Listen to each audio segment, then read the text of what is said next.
बिस्मिल्लाहिर्रहमानिर्रहीम। स्टूडेंट्स 7.1 हमारी चल रही है सेकंड ईयर की और क्वेश्चन नंबर 11 तक हमने कर लिया। लेक्चर आज हमारा नंबर 11 है। लेक्चर नंबर 10 में हमने क्वेश्चन नंबर 11 तक कर लिए थे क्वेश्चन। क्वेश्चन 12 में रेशो फार्मूला यूज़ होता है। ये अगर आप एक्सरसाइज से एक पेज पीछे करेंगे तो आपको ये रेशो फार्मूला लिखा हुआ नज़र आ जाएगा। स्टेटमेंट मैंने इसकी पहले लिख दी है ताकि 1-2 मिनट बच जाएँ और इसका प्रूफ मैं आपको बताता हूँ कि ये कैसे होता है। ठीक है, स्टेटमेंट समझ लें आप। स्टेटमेंट ये है, let A and B be 2 points. A और बी किसी जगह पे 2 पॉइंट्स हैं। Whose P dot V s, ये पी वी जो है ये पोजीशन वेक्टर की शॉर्ट फॉर्म है, यानी उसका एब्रीविएशन समझ लें।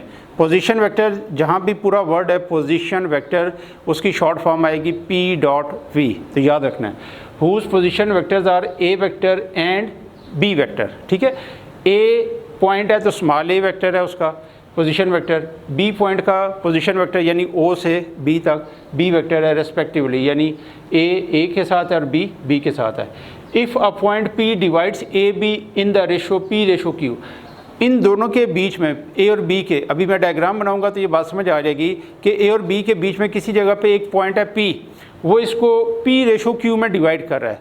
तो फिर ये बताना है कि जो P का पोजीशन वेक्टर जिसको हम R वेक्टर से डिनोट कर रहे हैं उसको फाइंड करने का ये फार्मूला होगा।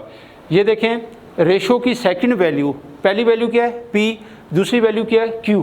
ये स्मॉल लेटर्स हैं, P Q कौन से लेटर्स हैं, स्मॉल, जबकि कैपिटल P जो है ये पॉइंट है।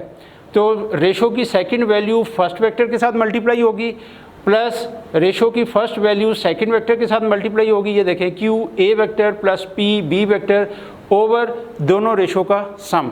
ये सेम वही तकरीबन फार्मूला है जो आप 4 चैप्टर में भी देख चुके हैं।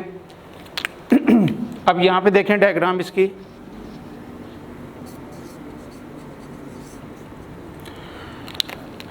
डायग्राम ये है कि अगर ये सपोज एक्सिस की लाइंस हैं, एक्स एक्सिस वाई एक्सिस, यहाँ पे किसी जगह पे एक पॉइंट है पी, ए पॉइंट है, और किसी और जगह पे पॉइंट है बी, ये है ओरिजिन। तो पॉइंट ए को जब आप ओरिजिन से मिलाएंगे तो ये बन गया ओ पी, और ये क्या है ए वेक्टर।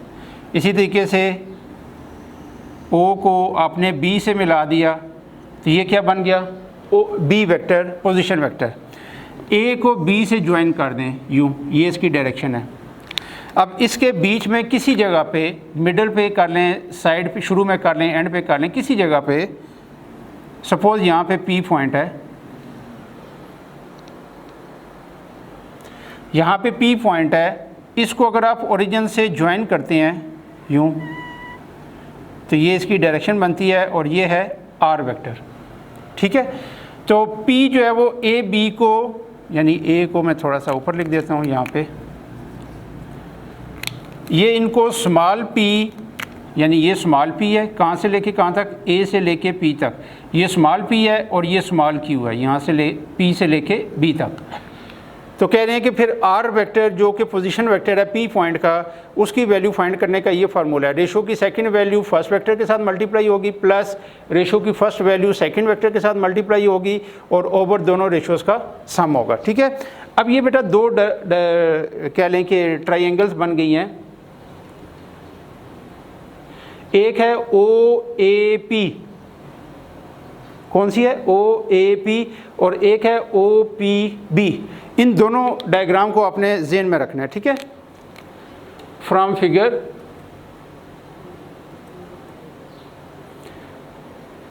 ए से पी यानी ए पी वेक्टर ओवर पी से बी, ये किसके इक्वल हैं, ए से पी स्मॉल लेटर पी जो रेशो की वैल्यू है और ये क्यू के इक्वल है। इसे आप इक्वेशन नंबर 1 कर दें। अब ये पहली ट्रायंगल कंसिडर करें जो अभी मैंने आपसे डिस्कस की, in triangle O A P. आपको याद है ट्रायंगल लॉ, मैंने आपको 7.1 से पहले बताया था कि ट्रायंगल लॉ क्या होता है कि जब भी ट्रायंगल होगी तो उसमें एक साइड बाकी दो का रिजल्टेंट होगी। अब ये हमें कैसे पता चलेगा कि कौन सी साइड, क्योंकि यहाँ पे तो वैल्यूज़ उस तरीके से मैग्नीट्यूड वाइज तो गिवन ही नहीं है, एक है ए, एक है आर, एक की वैल्यू पी है, तो कैसे पता चलेगा कि इनमें से कौन सा रिजल्टेंट है। तो यहाँ पे आपने हेड टू टेल रूल जो आप लोगों ने फिजिक्स में पढ़ा हुआ है उसको फॉलो करना है। ये ज़रा देखिएगा, ओ से आप पी की तरफ जा रहे हैं, ये डायरेक्शन है अपवर्ड, फिर आप ओ से ए की तरफ, फिर ए से पी की तरफ जा रहे हैं, ये डायरेक्शन, इन दोनों की ओ ए और ए पी, इन दोनों की साइक्लिक डायरेक्शन बन गई। अब देखें जो पी का पोजीशन वेक्टर है ओ पी, इसकी डायरेक्शन ये आ रही है, यानी इसकी टेल ओ ए की टेल के साथ मिल रही है और इसका हेड ए पी के साथ यहाँ पे आके मीट कर रहा है।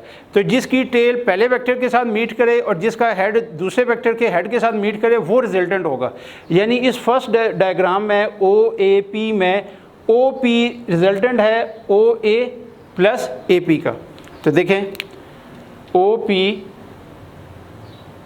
वेक्टर इक्वल टू है O A plus A P vector. अब मुझे कौन सा फाइंड करना है, ए पी, मुझे यहाँ पे इसकी वैल्यू चाहिए होगी। तो ओ पी माइनस ओ ए को लेफ़्ट साइड पे ले आएँ और ए पी ये आ गया। तो ओ पी किसके इक्वल है, आर वेक्टर के इक्वल है। ओ ए किसके इक्वल है, ए वेक्टर के इक्वल है। तो ये मेरे पास आ गई ए पी की वैल्यू, इसे इक्वेशन 2 कर दें। इसी तरीके से next diagram in triangle O P B. अब इसमें ये देखें ओ से पी ये वेक्टर जा रहा है, फिर पी से बी ये जा रहा है, तो ये दोनों साइक्लिक हो गए और ये उनको आगे से आके मीट कर रहा है। यानी ओ बी की टेल पहले वेक्टर के टेल के साथ मिल रही है और ओ बी का जो हेड है वो दूसरे वेक्टर के हेड के साथ मीट कर रहा है। तो ओ पी बी में जो ओ बी है ये रिजल्टेंट है ओ पी और प्लस पी बी का। तो यहाँ पे हम लिखेंगे O B vector equal to है O P plus P B. A P की वैल्यू मैंने इक्वेशन 2 में फाइंड कर लिया, मैंने पी बी फाइंड करना है। तो यहाँ से ओ पी को लेफ़्ट साइड पे ले जाएं, O B minus O P equal to P B. O B R vector B vector, O P R vector equal to P B vector. इसे इक्वेशन 3 कर दें। अब यहाँ पे लिखना है पुटिंग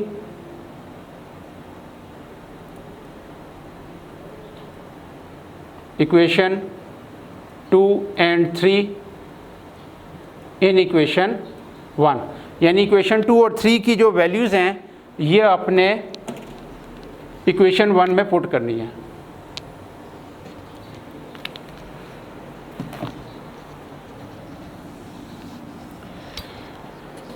जी देखें बेटा, ए पी की वैल्यू है आर माइनस ए, यहाँ पुट कर दें R minus A over P B की वैल्यू ये है B minus are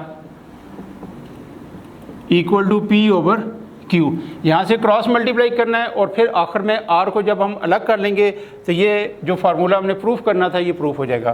cross multiplication Q इधर चला जाएगा और बी माइनस आर को पी की तरफ ले जाए, तो Q into R vector minus A vector equal to P into B vector minus R vector. ये आ जाएगा Q R vector minus Q A equal to P B vector minus P R vector. R को इस तरफ ले आएँ और Q A को उधर ले जाएं। पी आर जब इधर आएगा तो पॉजिटिव हो जाएगा, P R plus Q R equal to Q A. इधर ले जाके मैं पहले लिख रहा हूँ क्योंकि प्लस का साइन है तो कोई मसला नहीं, शुरू में लिखें एंड पे लिखें। इन दोनों में से आर वेक्टर कॉमन ले लें, तो P plus Q is equal to Q A plus P B over ये पी प्लस क्यू इधर डिवाइड कर दें, पी प्लस क्यू इधर कर दें, ये कैंसिल हो जाएगा। तो आर वेक्टर आ गया Q A plus P B over P plus Q, ये आ गया। ठीक है जी, तो इसको आपने देखना है। फिर अगर जल्दी से मैं गो थ्रू कराता हूँ कि ए बी कोई 2 पॉइंट्स हैं। ए का पोजीशन वेक्टर ओरिजिन से लेके ए तक ए वेक्टर है, बी का ओरिजिन से लेके बी तक बी वेक्टर है, इन दोनों को जब आप ए बी को ज्वाइन करेंगे तो इनके बीच में किसी जगह पे एक पॉइंट है पी, जो इसको पी रेशो क्यू में डिवाइड कर रहा है। तो अगर पी का पोजीशन वेक्टर आर है तो आर फाइंड करने का ये फार्मूला है। इसमें ये आपके सामने मैंने ये रिलेशन लिखा है, A P over P B जो है वो पी ओवर क्यू के इक्वल है। फिर ये पहली ट्राइंगल ली, उसमें ओ पी रिजल्टेंट है ओ ए और ए पी का, वहाँ से ए पी की वैल्यू फाइंड की। फिर ये second triangle O P B, इसमें ओ बी रिजल्टेंट है O P plus P B का, यहाँ से पी बी की वैल्यूज़ फाइंड कर ली। ये दोनों वैल्यूज़ यहाँ पुट करके अपने आर की वैल्यू को अलग कर लिया। तो यही हमने प्रूफ करना था। ठीक है, उम्मीद है कि आपको ये बात समझ आ गई होगी। अदरवाइज़ आप इसको 1 से 2 मरतबा रिपीट करके देखें, इंशाल्लाह आपको समझ आ जाएगी। ठीक है,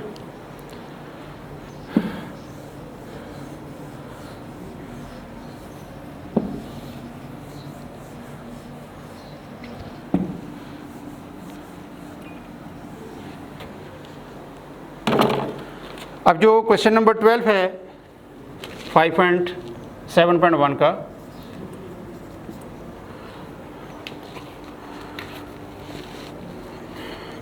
इसमें वो कह रहे हैं कि जो पॉइंट ऑफ डिवाइज़र है उसको फाइंड करें। पहला पार्ट है पॉइंट सी का position vector P dot B, position vector of C, इसको मैं कह देता हूँ C वेक्टर। ये है 2i माइनस 3j, और P B of point D, इसको स्मॉल d कह दें, ये है 3i प्लस 2j, और जो रेशो है उसको हम P रेशो Q कह देते हैं। This is 4:3। इसी का सेकंड पार्ट है, उसमें position vector of point E है, वो है 5i, इसको स्मॉल ई कह दें। और इसी तरह पोजीशन वेक्टर ऑफ F है, F वेक्टर कह दें 4i प्लस j, और इनकी रेशो है P ratio Q is equal to 2:5। तो देखें, दोनों पार्ट्स मैंने इसलिए लिखे हैं ताकि आपको अच्छे तरीके से बात समझ आ जाए कि ये रेशो फार्मूला यूज़ कैसे करना है। तो देखें, फार्मूला आपके सामने लिखा हुआ है, R vector is equal to Q A plus P B over P plus Q. यानी ये तो मैंने कह लो कि जनरली फार्मूला लिखा है ना, ए बी। यहाँ पे अब ए की जगह कौन है सी, और डी बी की जगह कौन है डी। तो अब ये फार्मूला आपने यूँ करना है, क्यू उसी तरह, यानी क्यू जो है रेशो की सेकंड वैल्यू फर्स्ट वेक्टर से मल्टीप्लाई होगी, क्यू सी प्लस पी ये D, P D over P plus Q। यहाँ पे वैल्यूज पुट करें, Q की वैल्यू P 4 है और Q की वैल्यू 3 है, तो 3 into C vector 2i minus 3j, और P की वैल्यू है 4 और D वेक्टर है 3i plus 2j, whole divided by दोनों रेशोज़ का सम 4 प्लस 3। मल्टीप्लाई कर दें इनको, ब्रैकेट्स को ओपन करके, 6i minus 9j plus 12i plus 8j, whole divided by 7। तो ये आ जाएगा 6i और 12i, 18/7i, और दूसरा आ जाएगा माइनस 9 में से 8 निकल जाएगा माइनस 1/7j। तो ये पहले केस में आर वेक्टर की वैल्यू आ गई। इसी तरीके से यहाँ देखें दूसरे पार्ट में, अब मैं डायरेक्ट फार्मूला इसके मुताबिक लिखूँगा। देखें, R vector is equal to P ratio की पहली वैल्यू है और क्यू सेकंड है। तो मैंने कहा है कि रेशो की पहली वैल्यू सेकंड वेक्टर के साथ मल्टीप्लाई होगी और रेशो की सेकंड वैल्यू पहले वेक्टर के साथ, यानी क्रॉस में मल्टीप्लाई होंगी। तो आपने यूँ लिखना है, क्यू, क्योंकि मैं सेकंड उठा रहा हूँ तो इधर से first vector Q E vector plus P F vector over दोनों रेशोज़ का सम, यानी p प्लस क्यू कर दें या q प्लस की ई कर, q प्लस पी लिखें या p प्लस क्यू लिखें, कोई इशू नहीं। अब q की वैल्यू 5 है, तो 5 इंटू ई की वैल्यू, फिर p की वैल्यू 2 है, और f की वैल्यू 4i प्लस j है, divided by p plus Q 2 plus 5। यह आ जाएगा 25i plus 8i plus 2j divided by 7। तो 25 और 8 33/7i और 2/7j, ये आर वेक्टर आ गया सेकंड केस में।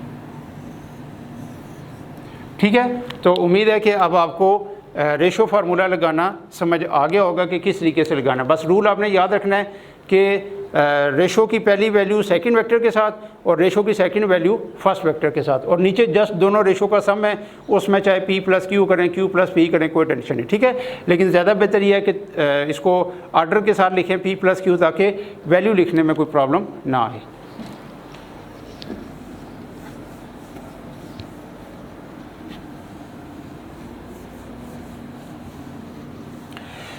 इसके साथ है question number 13।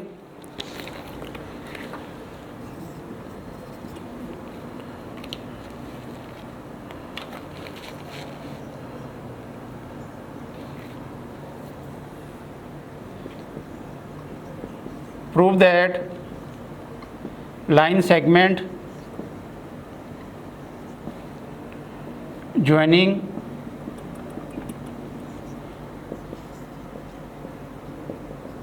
the midpoints of two sides of a triangle is parallel to third side and half as long। ये दो स्टेटमेंट वाले क्वेश्चन है, आखिरी दो 13 और 14। तो स्टेटमेंट अगर मैं पढ़ देता तो शायद आपको बात इतनी समझ ना आती। तो ये देखें, वो कह रहा है कि वो लाइन सेगमेंट जो दो साइड्स के मिड पॉइंट को ज्वाइन कर रहा है, उसको प्रूफ करो कि वो थर्ड साइड के क्या है, पैरेलल है और हाफ एज लॉन्ग है। ये देखें, अगर ये हमारे पास एक सिंपल सी ट्रायंगल है,